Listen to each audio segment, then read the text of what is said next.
Hey friends, welcome back to my channel. If you don't know me already, I am Samantha Farley, and I am an online business coach helping people build businesses that they love and live lives that they love. Today we're going to be talking about building your brand as a business owner and as a business professional. If you don't know my story yet, about 2.5 years ago, I quit my 9-to-5 job to start my own sales, coaching, and consulting business. Since then, I have been doing that and helping entrepreneurs and startups really build a business and scale it up to the dreams that they want to have, and really helping them create strategies in their business to help them move forward and scale their business up. So when you have a new business, building a brand is super crucial to the lifetime success of your business. I mean, when you think about popular brands, everyone knows about this brand, right? Like, for example, let's say Starbucks. Everyone knows Starbucks. Everyone knows the type of coffee that they can get at Starbucks. You can get regular coffee, or you can get some really cool frappuccinos and that sort of thing, right? We all know what Starbucks is. And Starbucks did so well with their branding that now they don't even need the word Starbucks on their stores. All that they have now is that little lady, the green lady that sits there, and everyone still knows that that is Starbucks. That is the power of branding. Another very popular brand is Coca-Cola. We all know what Coca-Cola is. We all know what they offer. We all know how Coke tastes.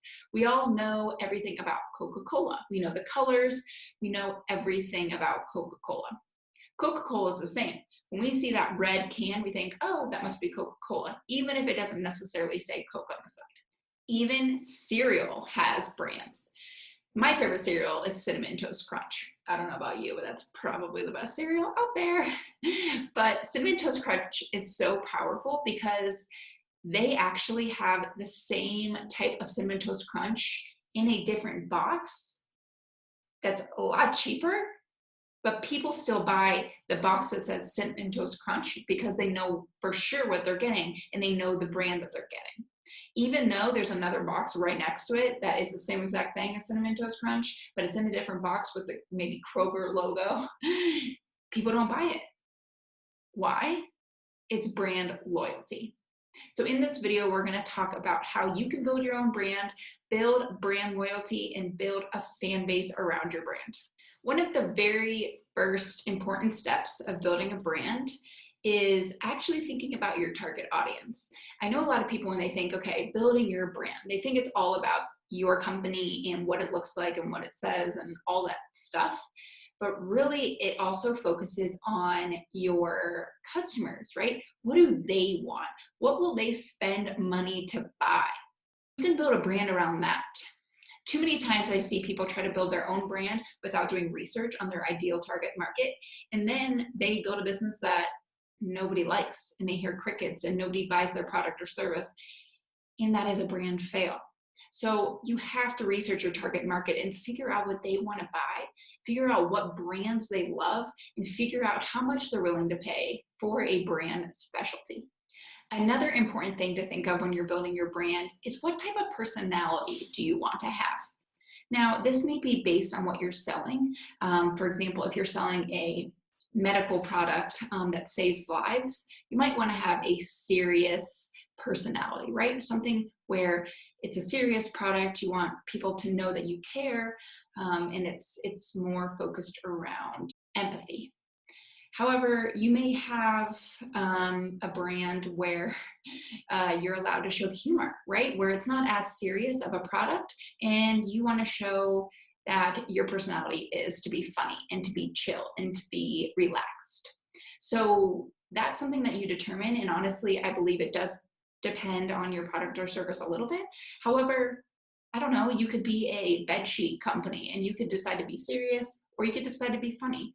And I think it really depends on the owner's personality as well. Choosing your business name is also very important. It's not the end all be all. It's not going to ruin your brand if you happen to come up with a weird name, but you'd actually be surprised. There is a lot of research around branding in your company name. For example, if you look at the top 100 brands, they all tend to be one word that's kind of weird or easy to say. So for example, Google, right? It's one word. Google's a weird name. It's catchy, right? You remember it. You're like, Google, what is that? Obviously, we all know what Google is, but we all can remember it because it's a weird word. There's other brands, Coca-Cola, Coke, right? It's an easy name to say. Starbucks.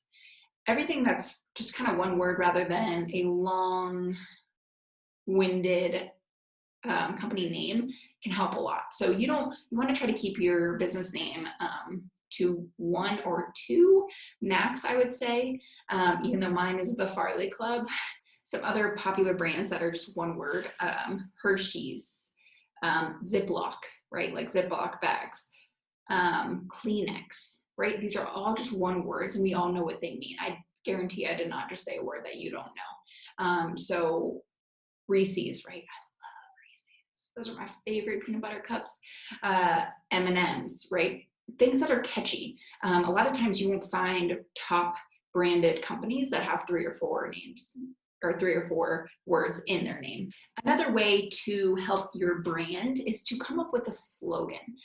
A slogan basically is that little tagline after your company name that describes what you do as a company. So some examples of slogans are for Nike, just do it.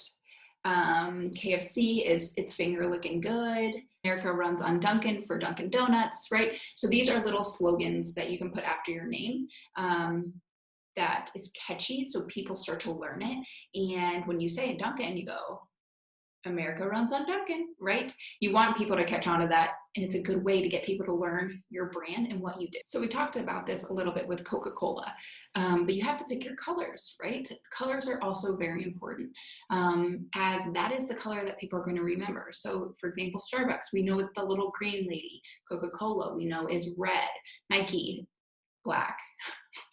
They're black, right? Yeah, Nike is black. So colors is important too. And a lot of times people try to base this off of their product color, but not necessarily, right? Like, so for example, if you're having healthy food, you might want to do a green color, but it doesn't have to be that way. And then of course, the final step of branding is to really make sure that you use that brand throughout all of your messaging. So if you create a new article or you create a new video advertising, you want to make sure it goes along with your brand. So for example, if you have a serious brand, if you're dealing with mental illness, right, it's not really a funny subject, so you don't want to have a funny brand. So when you're creating your messaging, you want it all to be serious. You don't want to put out an advertisement that's funny, because people will be thrown off. They're gonna be like, wait, is that same company that's always serious? So you have to be careful with that, especially when you hire employees. You want them to learn the brand and act the brand when they're also in public. So even when they're not working exactly from 9 to 5 at the company, maybe it's the weekend, you want them to still act like the brand. You don't want somehow the brand to get all screwed up. So branding is very, very important, and it can be a huge driver for your business when people actually start to learn your brand. So if you're looking to start a business and grow a business, branding is super important. I will make sure to attach my ultimate blueprint for growing a business online down here in the comments below. But I just wanted to let you guys know that branding is one of the coolest things I've ever learned. So make sure to take the time to learn more about it and really have fun with it. Branding is super exciting, and it's really cool that you're able to decide your own brand and the message around it. So I hope you guys have fun. Make sure to grab that blueprint that I'm going to attach below, and I'll see you guys on my next video. See ya.